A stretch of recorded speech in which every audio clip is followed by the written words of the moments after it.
I'm the oldest of the twins. I'm 17 minutes older than my brother. And my name is Tony Bezouska, or Anthony Joseph formal.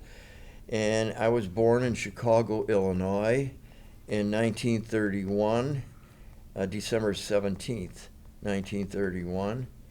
And uh, right now I live in Berwyn, Illinois, and probably will reside there till the end. Uh, and Your kids oh, I have three children. and a Uh, wife. Tony Jr. is a supervisor at engineer at the Dresden Power Plant, and my other son is in Guam at the moment. He's a Navy officer, Navy doctor, in his last 2 years of his 20. And then my daughter is a kind of a headhunter, and she lives in Denver. And that's Terry. So there's Tony, Mike, and Terry. My wife is Jane. She's put up with me for over 59 years. I always told her that when we hit 60, she's okay to throw me out, but she said she'll keep me for a little while. And that's about it. We're happily married and continue to have a happy family life. I worked for the Woodwork Corporation of America for 40 years. We were a high-end architectural woodwork manufacturer and an installers, and we basically did interiors of buildings for corporate headquarters and law firms and courthouses and different projects at that side where exceptional top grade woodwork, fancy woodwork was required. I worked through the ranks there. I started loading trucks uh, in the trucking end of it, and then I ended up as vice president. My name is Thomas A. Bezouska. Uh, I go by the name of Tom. I was born on December 17th along with my brother. My brother, being the smartest of the two, I knew it was freezing cold outside, and I'll be doggone it that I wanted to go out in the cold world, so I stuck around for 17 minutes and know I made the right choice. So we've lived as youngsters in several cities. We went from Chicago to Cicero to Berwyn and went through grade school, was just plain ordinary like everybody else goes through, nothing spectacular that happened at that time. Then we went into, graduated, and we went to high school. We went to Morton High School, and our lives changed quite a bit at that point because as youngsters during grade school years, we were kind of isolated by where we lived away from other children. So basically, the only people we had to play with, catch or anything like it, was my brother and me. Now we got interested, and we were set up to go for a couple sports in high school. Lo and behold, all of a sudden we found out that we were very good. I think we both ended up with 12 varsity letters. And when we were non-smokers, obviously, at the time. So after graduating, we went to Morton College, and then we spent, this is later, we spent 8 years going to Northwestern University night at night. Uh, I worked for Passion Contractors in Chicago, S.A. Healy Company in Chicago, and then I finished for the last 20 some odd years with James McHugh Construction Company. I was a senior project manager who was the same as a vice president.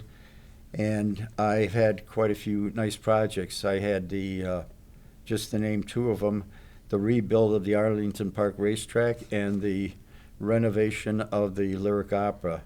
Now, I have my wife, Marianne, who I became engaged to just before I went into service. After service, came back, and actually I married my wife. As a result, we have 4 terrific kids. Tom is a doctor who was also a lieutenant commander in the Navy, and he got to practice, which was very good for him, over at Great Lakes, which he had tons of boots to work on and all competitive brands of equipment. and my daughter Amy. Amy worked while as the assistant to the president of the Hyatt Hotels, and she has 3 kids. I'll go into that later on. And then the next one was Bob, and Bob is a successful landscaper today. And the last one is Christopher. And Christopher is one of the head electricians for the biggest electrical contractor in Chicago. From our occupations, I worked with a general contractor, and my brother worked with a major supplier of very, very Not fine supplier, manufacturer and erector of very fine architectural woodwork, not millwork. And many times my brother would be on my job, so we got to work together on many, many jobs. Well, we were in the infantry originally. When we joined the airborne, we joined the 11th Airborne. And we had a choice at that time of either joining the 11th Airborne or the 82nd Airborne. And we were told, oh, there's a little outfit overseas, 187th Airborne, but you'll never go there because the old-timers are fighting to get into it. So there were 6 of us friends in basic training at Camp Breckenridge, where we were taking infantry training, and we got together and we thought, this is a pretty good idea. We would be stationed at Campbell, which would mean about 500 miles from home, and never go overseas. That's really great. I mean, let's face it, we did not want to go into combat. And I had an ulterior motive. I just became engaged to my wife, who is my wife today. So, and we were within driving distance where I could come home on weekends if we went to Fort Campbell. So we joined the 11th Airborne, and we were sent over to Campbell. We were there for about a month, give or take. In what year? 1952, early 1952. No, this actually it ended in 52. For going to Campbell? Yeah, That was before we went overseas. I know it. Well, anyway, we ended up there in early 1952. And we were then sent to Fort Benning to take jump school, which we thought was kind of unusual because they had their own jump school there. So a bunch of us went over to Fort Benning, and we proceeded to go through jump school. And after graduation, they had us lined up. They pinned our wings on us, and we were all proud as could be. And then they said, okay, the following will report to the Far East Command, 187th Airborne. We thought, wait a minute, they said you'd never go there. Well, anyway, they read about the first third of the list. It was from A to E. A to E, and all of our 6 guys were in that category. So we were all on our way to go to Korea, which was not our original purpose. And it sure blocked my way of going home to visit my girlfriend at that time. But things happen. So anyway, from there we were temporarily assigned to head and head company in 187th Airborne. And it was more like a collecting area. And within a matter of a short time, we were reassigned to L Company by bunches. In other words, these 8 people go here, these 6 go here, so on and so forth. What they were doing was whatever you call it, recouping for the guys that either went home or were killed or wounded or whatever. So we ended up in L Company together in the same rifle squad. So now the twins are still together. It just narrows down, and mainly because that was the only airborne outfit over there. And then when we were both assigned to the same company, L Company, well, we're narrowed down. Now we're in the same rifle squad, and we were all over Korea. Yeah, we were stationed at this particular time in Camp Chickamauga, which was in Beppu, Japan. So we were there for a short while, and then actually L Company being infantry, we were returned back to combat in Korea. And we spent probably about 11 months in combat, both of us. We were in the 3rd Platoon, and I think it was, if I remember right, the 3rd Squad.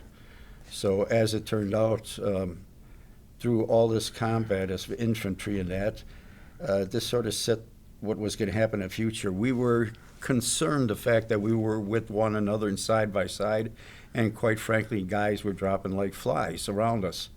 And as it was over here, we finished, let's say, whatever our duties were for the months that we were there, and we had to go back to Japan to be refit, to return back again.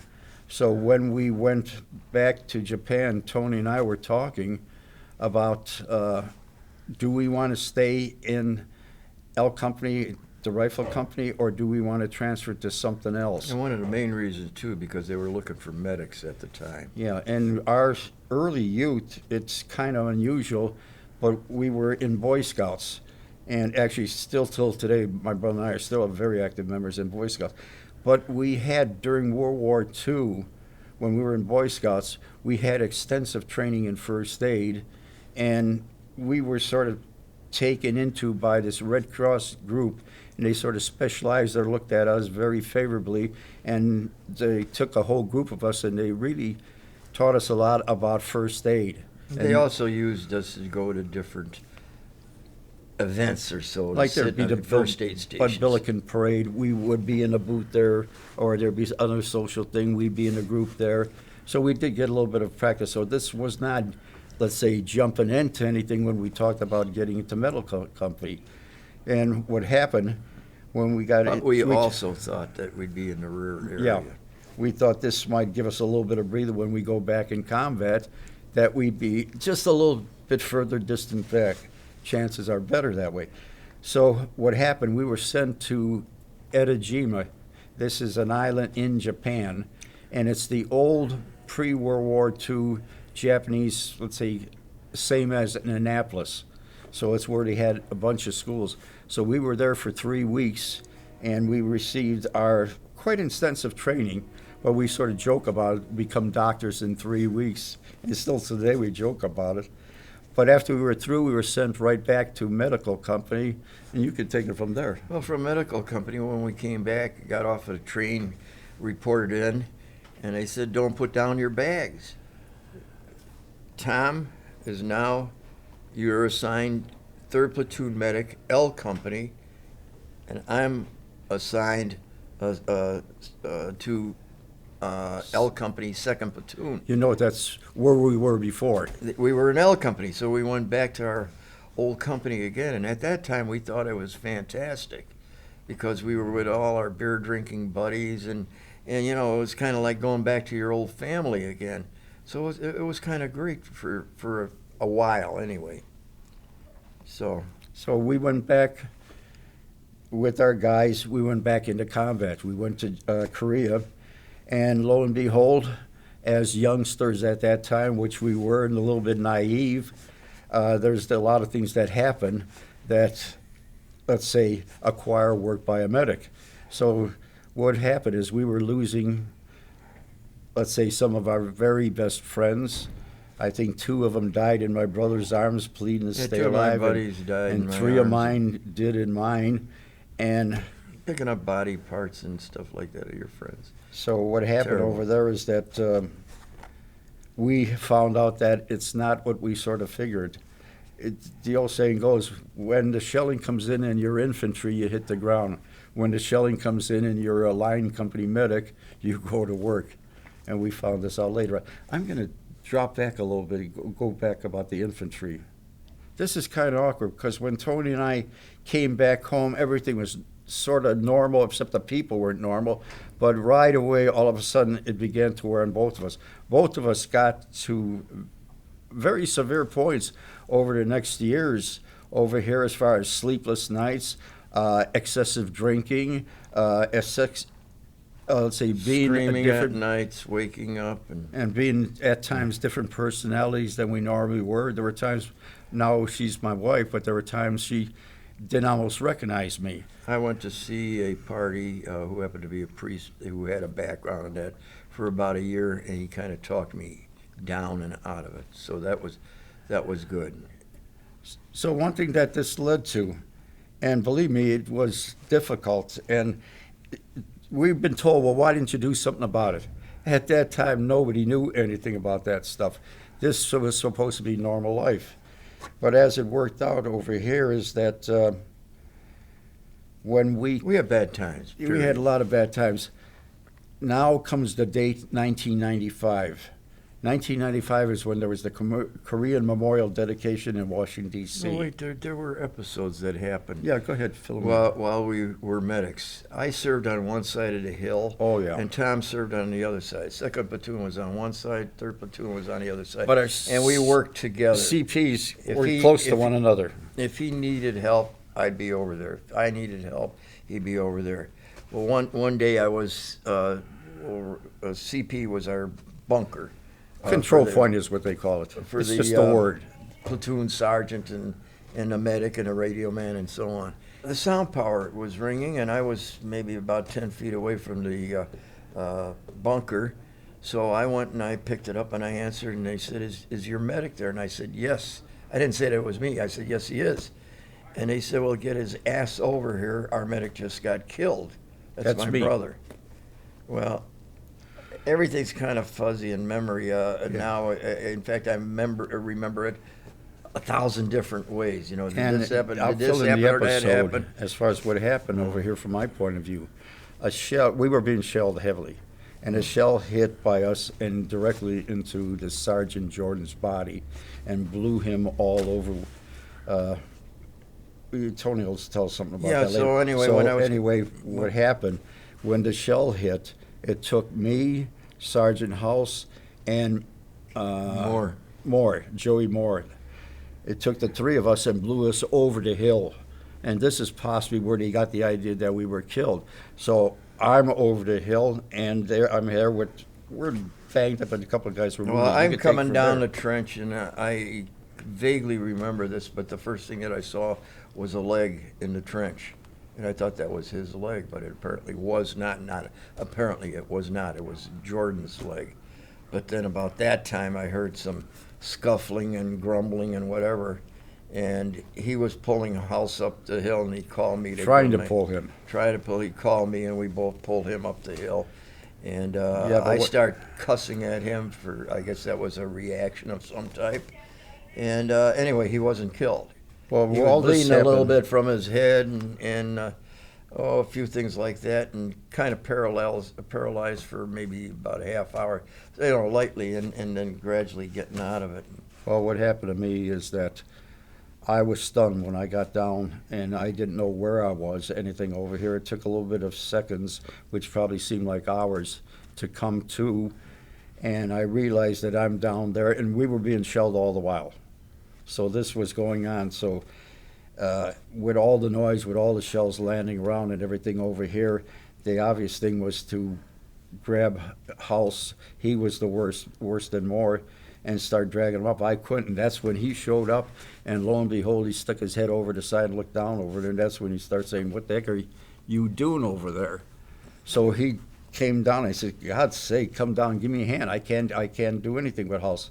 And I was still, let's say, woozy, and I sounded and felt like I was in a 55-gallon drum, because everything, so Tony hopped down, and the two of us were going, and we're trying to get him. We finally got to the point where we got good enough grips, and we had to dodge whatever was being shot at us, and we're moving up, and that's when Tony was wounded, and that's When when you were I on was the wounded. other side of the thing going down, it was all like rubble, stones and stuff, so it was kind of difficult to climb.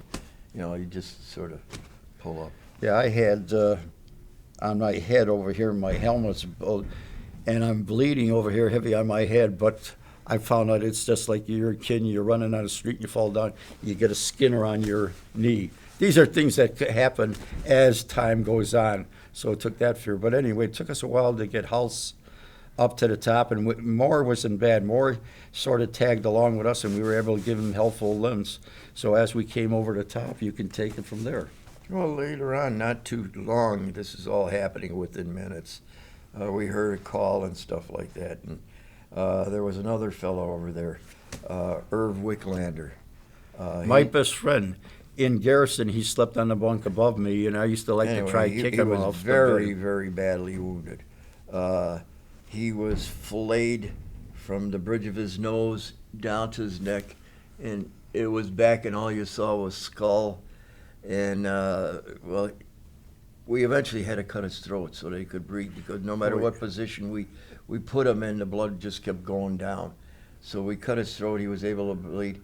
His vest, Yeah, we did a his tracheotomy vest saved on his him. life, and his arms and legs were just like They were all in a meat arterial grinder. bleeding on all four of them. On all four. And we put The- blood into him. In fact, we probably thought, well, should we put blood in each one of them? We thought, well, what the hell? He's either going to live or die. So we did, and then the litter bearers came up there, and then we kind of hauled him partway down the litter bearers. Our job was to try to get the guys back within a half hour.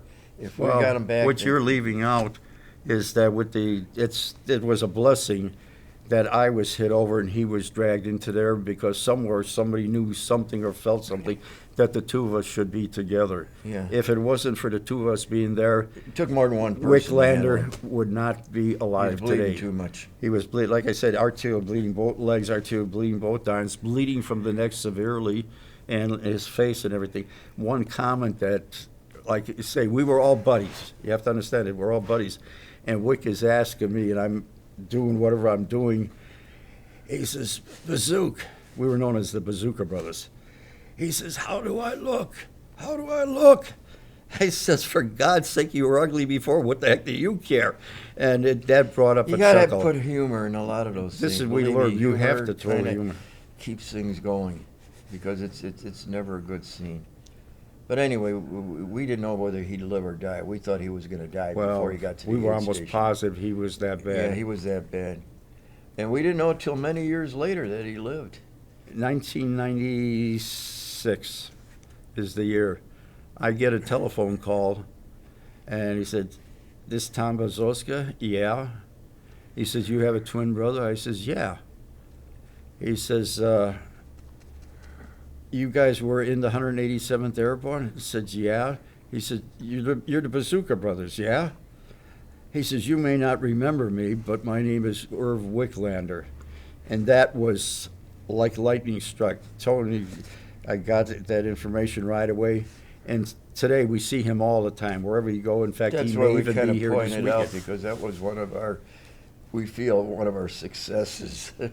Because today his left arm is withered. He has a hard time shaking, and he talks with sort of a thing because of the thing over here. But other than that, he's fine. He's normal. I mean, when I say fine, he's like the rest of us, needs a cane, limps, and the whole thing. But otherwise, he's fine. But he does show signs of that. You of have what to he went through. understand one He thing, spent too. 3 years in the hospital. A lot of this stuff over here fades out of memories, probably by choice, which we spend, like I say, 45 years of not talking about it. But the one thing over here is that we seem to have, both of us, which is unusual, selective memory. So we remember these things, and right, our most memories are Yeah, my as wife medics. tells me that all the time.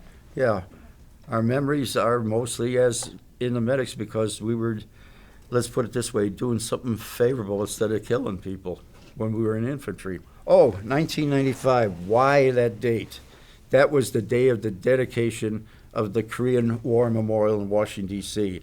And Tony and I says, we should go to this. So we had a buddy, and he was closer buddy to my brother, Joe Pulte, and he was a Navy Adolf guy. Pulte. So what we did is that the three of us got together and we went to Washington, D.C. And here we are in Washington, D.C. with the big festivities going on, and we see guys all around with Rakkasan, Rakkasan, Rakkasan, Rakkasan, Rakkasan on the back of their shirts. Rakkasan is us. So right away we knew what's our guys from our outfit. So we got to grab someone, we start talking to them, and lo and behold, we also found guys that we were personally involved in. You have to understand, Rakkasan is specific for Korean War. So whoever we saw was there with us. What is a Rakkasan? That's a nickname that was given to us by the Japanese after the Second War ended. The 187th Airborne was the first American troops to come in and march in on Japanese soil. And the people over there start saying, ha, Rakkasan, Rakkasan, which basically means something like man fall with umbrella or parachutes. We used to be Angels from Hell. Hell, and then the organization Yeah. took that on as their name. So now the 187th Airborne, which is now the 3rd Brigade of the 101st Airborne Division, are called the Rakasans. And they're we, the older only guys now, they call us the Golden Rakasans because we're old. And we're the only airborne outfit that has fought in every battle that the United States has had since the beginning of Airborne.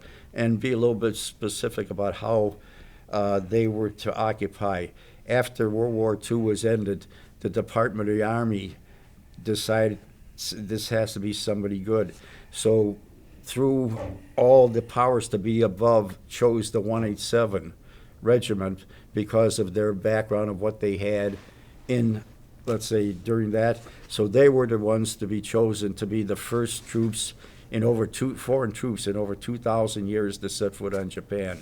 Going back to a specific date, July 15th, 1953. That was a bad day. For some reason or other, we were being shelled unmercifully. I don't know whether they just wanted to, whatever. Anyway, we were being shelled unmercifully. So as it happened, Tom and I were running around. We were really busy. And that's when both of us were wounded. Tom was wounded first again, and then I was wounded later on. God thankful. I had mortar shrapnel on my left side, which was not life-threatening. And Tom had... I had it in my leg, and actually I had it in here. I had it in my shoulder over here. I had a little piece of shrapnel again, over not here. life-threatening, so we decided to... We told Ozzy, who was our lieutenant. Yeah, that we're going to remain there. So we treated one another, and we kind of call it Band-Aid treatment because of all the other crap that we went through with other guys. And we just didn't feel like we were... it was necessary that we leave. So we stayed on. And Ozzy, we reported to Ozzy, and lo and behold, Ozzy got shot between the eyes. Oh, I'll go into that. Yeah. What happened, which was a ritual at night, he would have me go down the line to check our people to make sure they're ready for the night, and he would go in the other direction. So what happened after I checked with everybody, and evidently he checked, you come back to your, it's just a standing spot, the control point, CP. And I was there just a little bit ahead of him, more seconds than anything. And actually I recognized his silhouette coming up. So I leaned against the wall, he came up to me, and he leaned into me almost nose to nose. He says, "Tom, did you?" And that was it. A rifle bullet came off the top of my helmet, put a scar, my helmet bounced up, and went right between his eyes, and I'm looking at it, I see all this, there's skull pieces and brains shooting out over there. So needless to say, he was another one of our that I kept him with me over the night. There was no sense in calling them to come pick it up. He was luckily the only casualty that night, and they got him the next morning.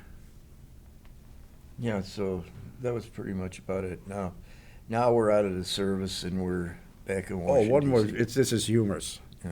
From the bullet that hit over here, officers have emblems on their or markings. Second lieutenant is a gold bar. First lieutenant is a silver bar, which he was, and he was to be promoted. Ozzy was. He was promoted to be captain. He's a West Point graduate. So I had a Ozzy. helmet that actually looked like I was a first lieutenant, and was banged up from when I was over here. So I had to get my helmet traded right away. That's another thing. Medics in Korea did not wear any identification. And that was specifically because it was a morale situation. The medics would be prime targets because if you kill your help, it's a demoralizer. So we did not wear any identification as being, we had our Geneva Convention cards that said medic, and that was the only identification that we had. And we were also, when we were infantrymen, we carried our M1 rifles. And when we became medics, we turned in our M1 rifles, and now we were given M2 automatic carbines and a .45 pistol. So you couldn't understand. A medic, infantryman, one weapon. A medic, two weapons. But those were basically protection. Protection. Safety.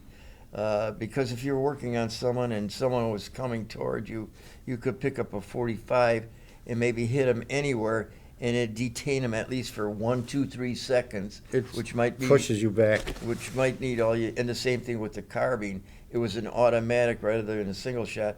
You could take it without aiming and just pull a trigger, and that. So that's why we had 2 weapons. And go back to work. And go back to work. And oftentimes the rifle was left here or there, and you know, but that's another story. You'll notice one thing that's primarily over here. We were over 10 months infantry in combat. We were about 6 months in combat as medics. We were in combat less as medics than we were as infantry, and most of our conversation is about the medics. Inside, we think we both feels because we were doing something good to had better than before an infantry killing people. So I think we both probably did at the same time without knowing it over here, did more about trying to get the things out of our mind. Most of our combat is infantry. I remember You'll notice very that both little. Tom and I wear the combat infantry badge for serving in combat as an infantryman, and also the combat medic badge for serving in the front lines as a combat medic. Seeing as we're twins and we both wear it, we wonder if we're the only set of twins who were awarded both the CIB and CMB. And we were from the told that during that early that we were there the were only other twins two. around. We were told that we were the only people, soldiers, who had both of them. Obviously, that's But changed since we don't then. know that that's true. We, But it's first kind of all, of an honor with us. we went home. We didn't even know that there was such thing as a combat medic badge. Yeah. We had to be told by one of our friends Yeah. from one of the organizations, how come you guys don't wear your medic badge? What medic badge? It wasn't sent to us till later. So as it So. turns out. So I have to say we're very proud of our infantry, what we did, but we're 100 times more proud of what we did as medics. I mean, I can give you a lot of other instances, but Well, let me finish that off about 1995, that thing. Afterward, we got together, and the regiment was meeting at a Hilton Oh, Hotel yeah. in Virginia. So we went over there and introduced ourselves and immediately signed up for the association. we never knew there was an association. We didn't know that. But anyway, since that time, we really enjoy going to our reunions. There's something about an awakening or whatever when you're with. First of all, you and I may not have served side by side, but maybe you were there before or after me. But we all did the same thing. And there's a certain comfort level when you get together with those gang of guys, even though you may not know them. But now we just had our reunion in Columbus, Georgia at Fort Benning.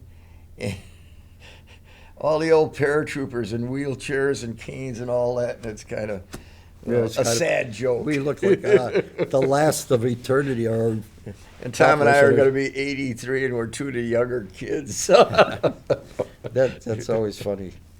so But- anyway, that's the Oh, light side. seriously, Tom, Tony, TT. This is not a joke. This is the name the guys gave us. TNT Dynamite, the Bazooka Brothers. You are looking at those. Yeah. And believe it or Those not, were the lighter that moments. nickname has stuck. Yeah. Well, take our last name and just knock the S out. It's Bezouska, but if you knock the S out, it's pronounced Bazooka. So But anyway, that's something else. there's a lot of humor that's involved. You So have to I- look for the humor in that stuff. So that's pretty much of our background. We have been going to our reunions. I'm president of our local chapter. And I'm Tom vice is the president. vice president. of the Next, local I'll be chapter. president. He'll be vice president, and he'll be president. That's the way life goes. Well, we're down to the point where we've only got about 10 bodies that are, 2 are in wheelchairs, and half of us are in canes, and the rest of us. So we're hanging on by our fingernails, but we still try to get together. We're going to meet a bunch of us are going to meet over here later on tomorrow. So, but anyway, we try to keep it going. So it's a brotherhood, and it's kind of nice. Oh, talk about brotherhood. This is an honor that was given to us, which is a very, very high honor. It's called the DMOR, It's a long Distinguished- title. Distinguished- Distinguished member of the 187th Airborne Infantry Regiment of the 101st Airborne Division. And what that entails is from a strong, let's say, war experiences and a very, let's say, extended service after. So We have always been involved in community stuff, scouting and different type coaching kids and stuff. And I was a vice president eventually in the corporation that I worked for, and my brother was a project manager. no, with- senior project manager. Senior project. Well, There's a that's when difference. he got old. He got to be a senior No, project senior manager. project manager is that you carry in the field the rank of a vice president. So we Whereas- did accomplish that in business and we have families and all are doing well. So the whole progression. So we were named distinguished members of the regiment, which we're very proud And of. that is chosen, turned into the big heads over at the 101st Oh, we've got a Airborne. Medal of Honor guy here, Ron Rosner. He was in our outfit too, and he also wears the DMOR. So So when the war ended and you guys came home, can you kind of tell me about that process? What Oh, was that let like, me the go into transition? that. yeah, We came it home. was strange. Go ahead. We came home, and we were in Stoneman, Camp Stoneman in California. We were put on a train to go home, and eventually we were going to be discharged. It was so loose at this time. There was no such thing as a war. It was a so-called conflict. But understand this over here from the Department of Army, from the Pentagon, for the soldiers that were, let's say, in combat vicinity, 1 out of 4 soldiers or 1 out of 4 veterans were killed in Korea. In World War II, 1 out of 6. In Vietnam, 1 out of 12. And et cetera, it goes on over here. So they consider, other than the Civil War, that the bloodiest war for casualties has been the Korean War. And it's still called the Forgotten War, and it's kind of. And we'll continue. Now we're on the train coming home. It comes to our old station, Grand Avenue. Tony and I there was time we got off the thing, walked over, got a telephone, called up our dad. He came. We took a bus. We took a bus from Grand Avenue to where we live, south. So he picked us up over there, and we came home. And here's typical what happened. So my brother and I always have been involved in a lot of sports, and we were so-called the starters of different teams and that before we went into service.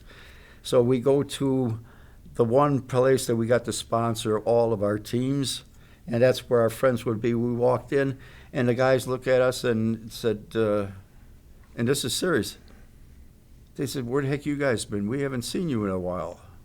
And this, we found out, this patterns, everything that happened for a long time after the what, there is no There's such this thing. very strange thing between old buddies that you returned and they stayed home and you came there, and there was a very. The Vietnam guys got it worse. They got crapped They on, got crap. But on as far as that goes. But we got, it was a different feeling, you know. It's like yeah, if- you didn't see, dare you say didn't that you were. belong, you know. It's kind of. That started too. They didn't dare. You didn't dare tell somebody that you were a veteran from the Korean War, because they look at you like you were nuts, or what the heck why'd you do that? I mean, it was, say this. How about it? The Korean people today and the Korean beautiful. veterans. You can't get a tighter knit group than that. They- We've They had. shower us with gifts. They do everything for us. What about our trips to Yeah, Korea? we were invited back to Korea, and when we got there, we were a couple bus loads, but on our bus we had a crew of maybe about 10 young people, young girls and guys. High school and college age. High school, college age, and maybe a couple that are a little bit older than that. And they couldn't do enough for They them. were to take care of us. And, So- when you really think back, we were mostly always up in a war zone, so we weren't back in the cities, even though they were there, Seoul, Daegu, whatever. But you'd see the old people trudging through dirt and garbage and that, and trying to pick brass for bullets and stuff. you know, and they might have a little toddler with them or so. And when you really think about it,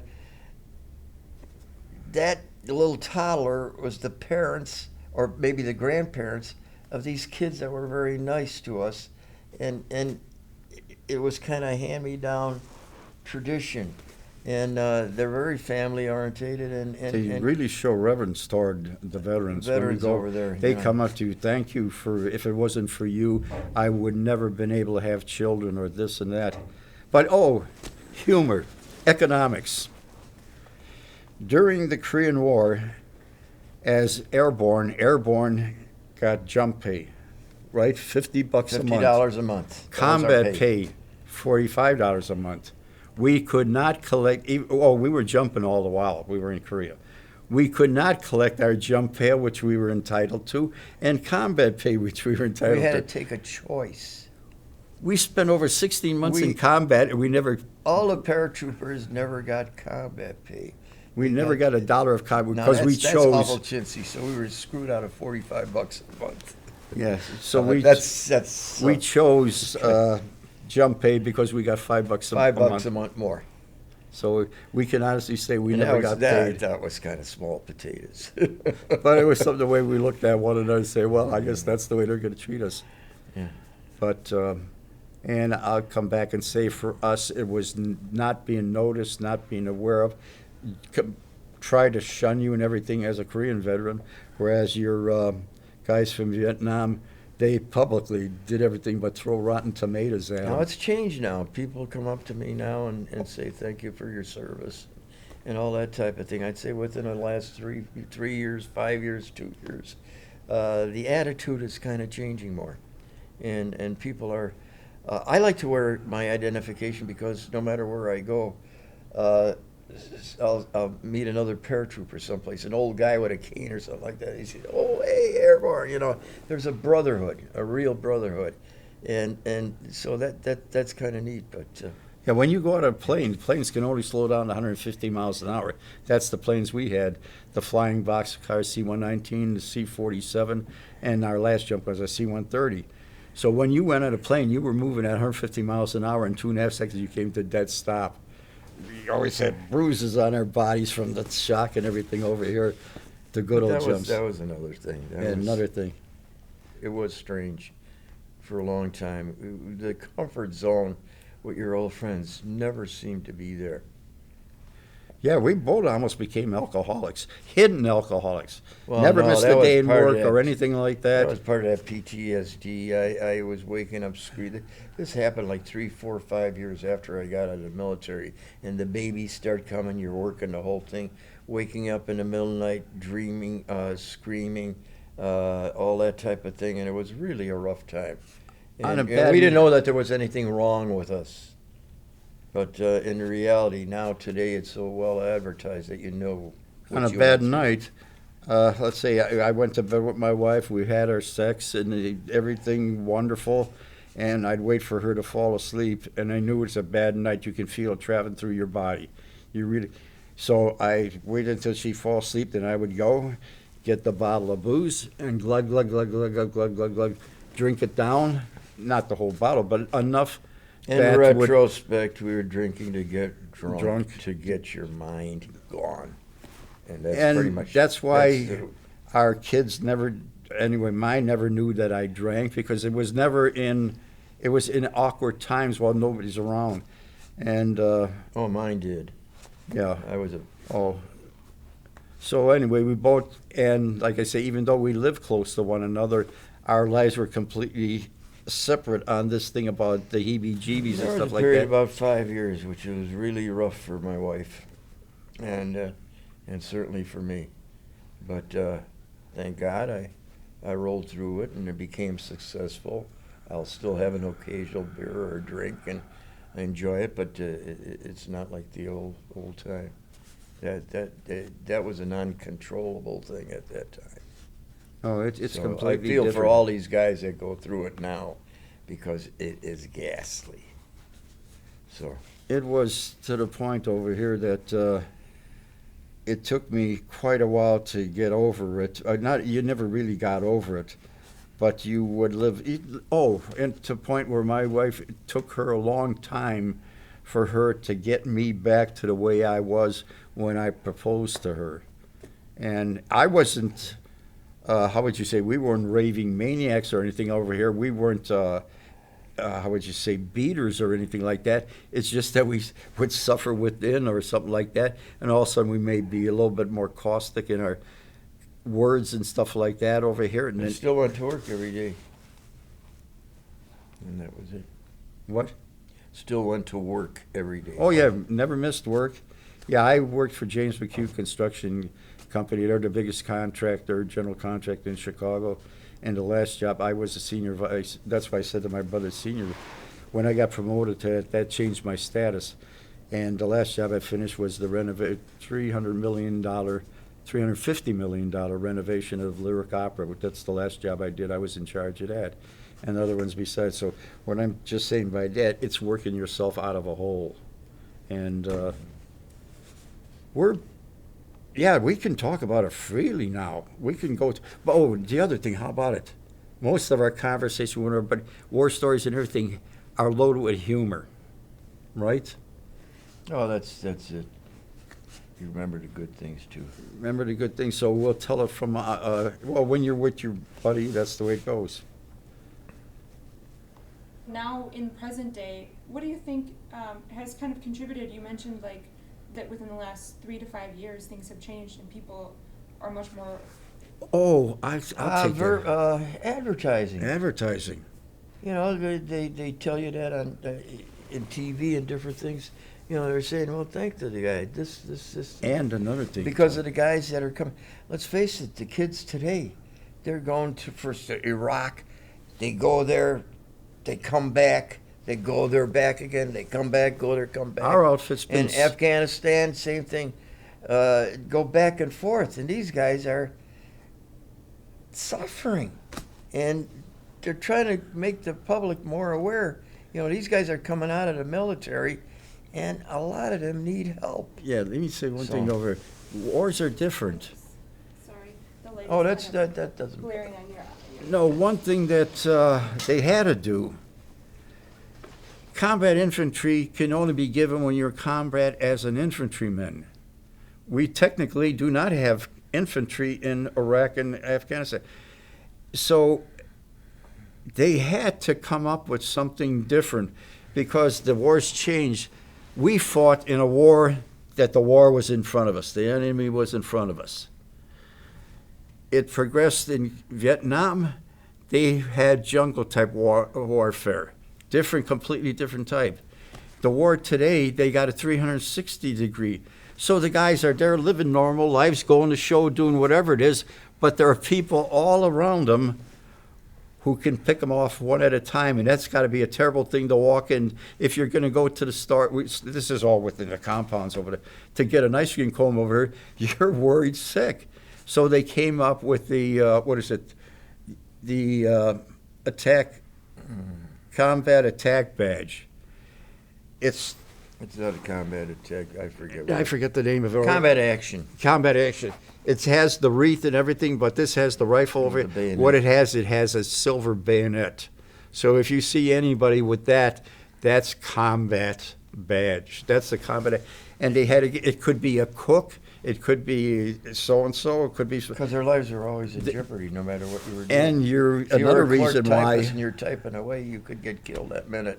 Another reason why in today, where it's a little bit different, your casualties that come back are tremendously more severe than ours. Because most of the stuff comes from blown mines, losing legs, losing this. You notice now, you have doctors in combat there, so that they get them and they fly them right away to different, like Germany or something. In our war, we had to prepare the guys and make sure that they lived until they could get to the battalion aid station where the doctor would jump on it right away and then take it from there. Cleanliness was not a point as a combat medic. There's one guy, we were all Kelly. Filthy. Kelly had his Bloody, right filthy. cheek shot off of his, just sheared off, and the artery bleeding over there. I didn't know there was the only way I could stop it, this filthy piece of rock. I just took it, plopped it on his rear, tied it over here, worked. So that's why I say we did not have to think about those things. Now the injuries today are much less, but so much more severe. And I think that also is making the public's being made aware of that all And they these poor should be guys, made aware of and it. they should be These made guys, aware. these guys really, I don't envy any of them. I see these commercials today where you can see the husband and the wife, they're living a happy life, and you wonder, yeah, the guy can barely even walk, he can barely even Yeah, move, and how I don't happy even can think it you be? hear a Yeah. conversation. So, yeah, and I think people probably may be a little bit more guilty, and you come up with thank you for serving. Whereas in our age, also it came immediately after World War II. So World War II was so fantastic when it was over that we were stuck in the vacuum. But Yeah. any other questions? Can you paint me a picture, like what is it like to jump? You were in the airborne. Oh, yeah, What yeah, is I that could like? do Can that. you paint a picture Yeah. of It's it? panic. No. For me, it was panic. Every person's completely different. Everyone's different. Some guys are ready to go, but I loved it, And once that chute opened, and I looked up and the chute was there, it was like I was in heaven. Well, No sounds. It was like and you're looking around and you see everything over there. Now this is when you're not being shot at. Yeah. I mean, just a regular jump. So that part is, and then you land on the ground and you look up over there and you see the airplanes disappearing, and you say, I just left that airplane. Yeah, but and you here's- get a high. So how was here's it? the procedure. Highs and lows. What happens, we would all be in sticks. You had a 10-man stick was on the side of the plane. It's the way you say. And on the opposite side plane, you had 10 men. So you It's had a line. You had two 10-man sticks. They're known as sticks. So when they go out of the doors, they go out. Here's what happens when you go out. First thing as you go out, you hear you're traveling at a big rate of speed, and then 2.5 seconds you come dead stop. But in the meantime, you hear zing, zing, zing, zing, zing, That's zing. the rope. That's the rope coming, or Come and slap it on your helmet. on your helmet. Then as soon as you get the opening shock, it almost kills you. Next thing you got to do real fast, My feet shove are your over helmet here. up. My feet are over here. In a zillionth of a second, my feet are over there. That's the 3rd second. You have to 1,000, shove that 1,000, helmet up. 2,000. If you That's- don't shove the helmet up, It's like you don't know if you have any It blown was panels. like, we jumped the old T10 chute. Today they're a lot. T7, I'm sorry. They had a lot more of an opening shock that it. Yeah, but what was the bad point? We jumped too low. So you didn't hit, the flight down was gorgeous.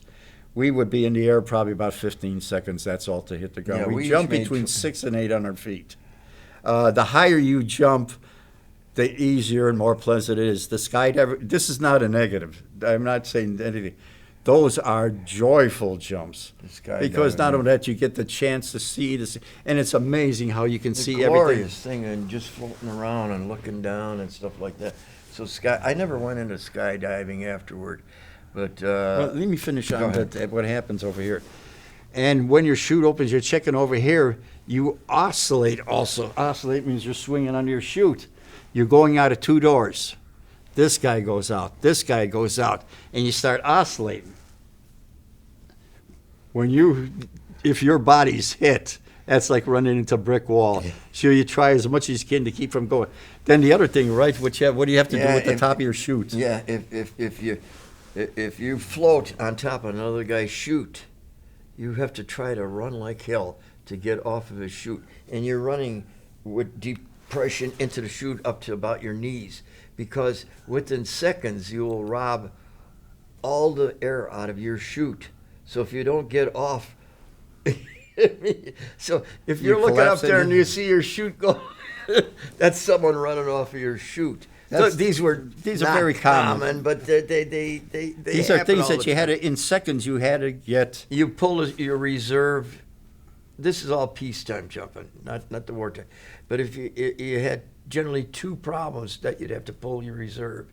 If you had a Mae West, that's when the cords went over Like a the big thing. brassiere. Yeah, like a big brassiere. So the cords would go over the chute and form 2 cups, and they could burn through. So you pull your reserve on that. Or if you had, the panels. We used 32-foot chutes, so there were 32 panels. So if you had 3 or more panels that were blown out, that blew out of there, then also you pulled your reserve. Your rate of speed would be much faster. Much faster than you should be going. So those were the 2 times mandatory. No, the 3 times. Well, 3 Streamer. times. Streamer. And that's Streamers when your when chute you're doesn't taking open. And Then you have to. yes, we have witnessed streamers Yes. all the way down to the ground. Another thing that was if you're jumping over trees or that, terrible. That's like hitting a bunch of, look out, are you going to hit a bunch of knives with all the branches? And in order to save your legs from breaking or so when you're floating down and you get to tree level tops, you keep your legs always tight together and you look straight ahead. You don't look down, because if you look down, you have a tendency to reach, and that's when you break legs. So as soon as you're floating down and you get down to tree, tall trees, you get about that level, plus or minus, you kind of then just prepare yourself, and you wait and you look straight ahead, and then you've got your parachute landing falls. There's 5 points of landing, your balls of your feet. There's only one way. Those parachutes are manufactured, drawn up, and planned. They cannot be guided in directions. They're made to come straight down, obviously a little bit with the winds, and That's the old one. that's the old chutes. And so We could direct it a little bit by pulling one cord to your right. There were 4 main, 2 in front, 2 in back. If I pull my right, I could drift just a little bit that way. If I pulled it this way, I could drift a little, but we're talking feet. We're not talking yards. But today, they're it's almost like you can pilot them. Yeah. So And the other, I always say I'd like to jump again, but if I jumped again, I got an opening shot. There'd probably be body parts all over the sky. I'd just explode. But no, so as it turns out, the other one was dangerous, coming down over water. yeah. Water, when you're over water and you come down, you lose your depth perception. The proper way to come down and land in water, you got a ring over here where all these things, The these old safety D-ring. devices are in there, so it's a D-ring. What you do, you put your arms in tight, you pull the safety out, and when you're 100 feet off the ground, you hit it, and that everything, now the chute is loose, you can fall, No, but you you keep it tight keep in it here. over here. And when you get just above the water, you do this and Or you if fall you out feel of your chute. yourself going into the water, you drop it. But Because the- what happens if you go down and you get stuck in the mud? Well, the reason for that is that Okay. your depth perception kills your knowledge of what height you are. And a lot of guys, we had a lot of guys who would let loose too soon, go down, pluck, and their feet would go down and get stuck in the mud and drown. We had quite a few drownings. Yeah, we from had that one way. time 6 at one time.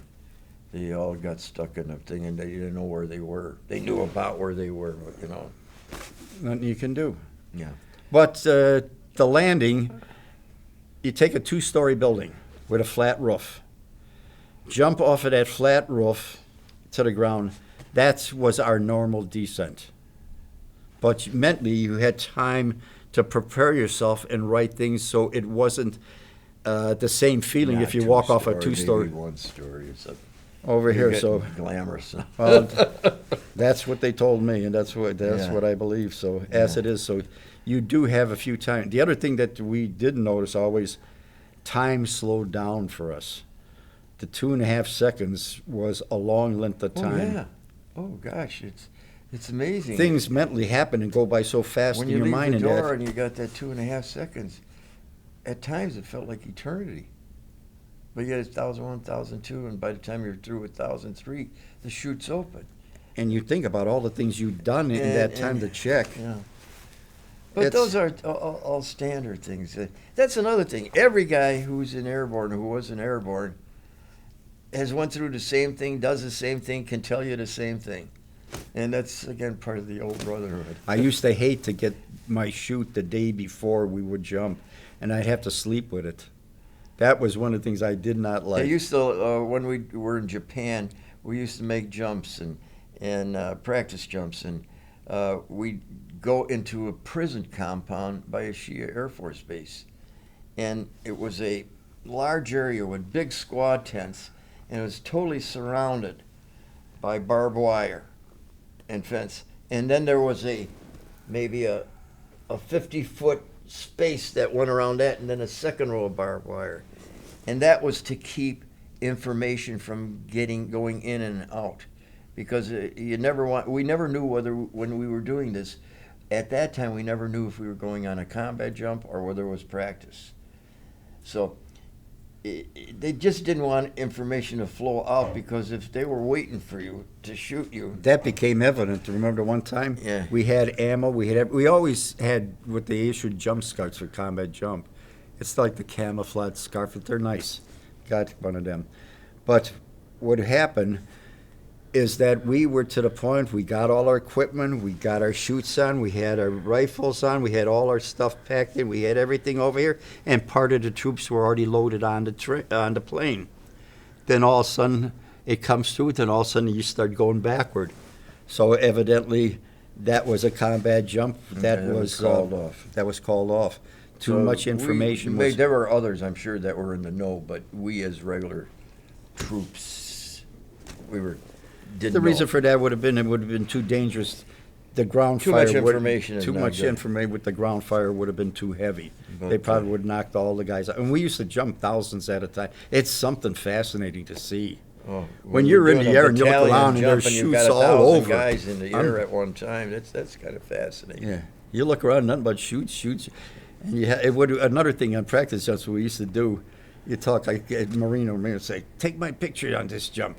So I'd have the camera, and over here, then we'd have some way that he would wave, and then I knew which one was him. I'd take his picture. Next day, I got pictures of me in the air. He's got from the guys who would do this with one another. We goof around a little bit too. You know, you mixed.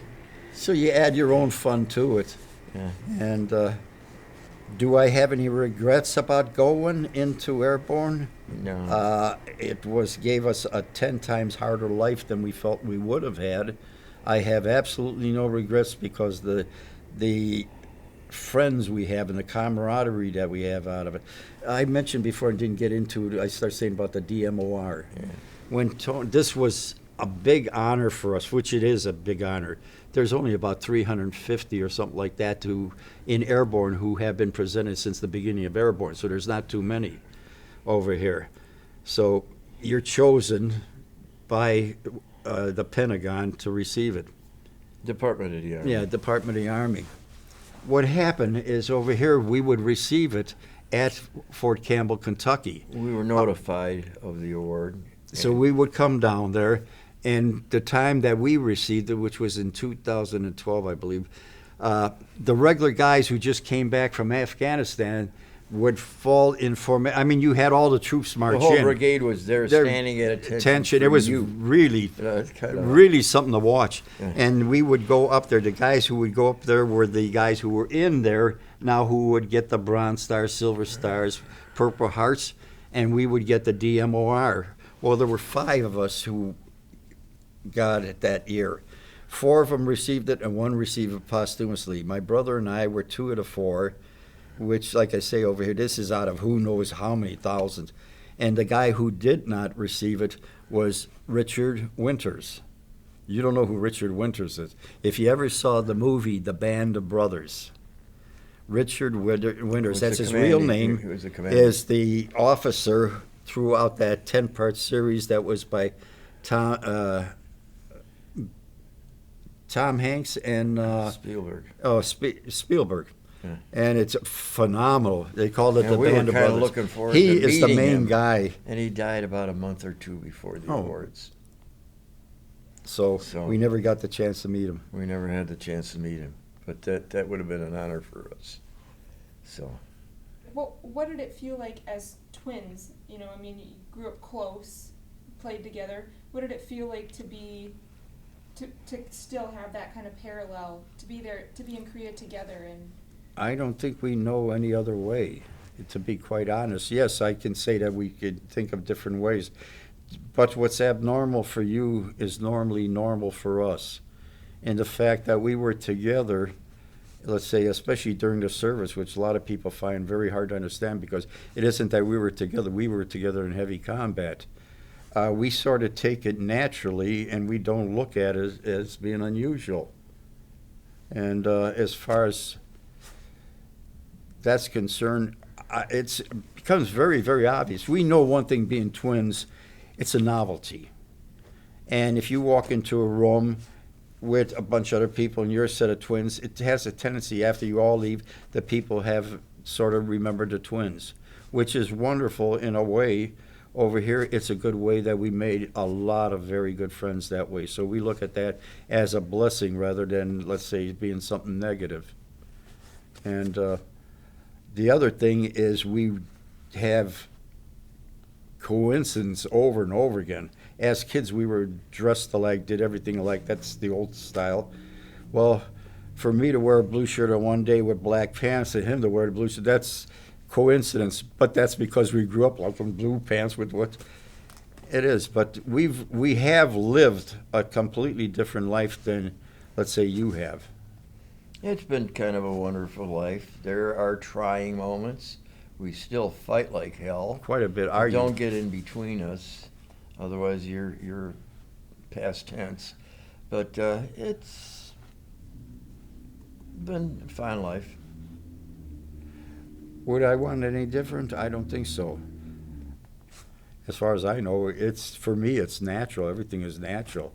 The fact that we've had all our war experiences together, the fact that even here where we were same decorations over here, to me and him, I guess that's normal because we were there together. We did things together, and things we don't look at it exactly the same way you or anybody else would look at it.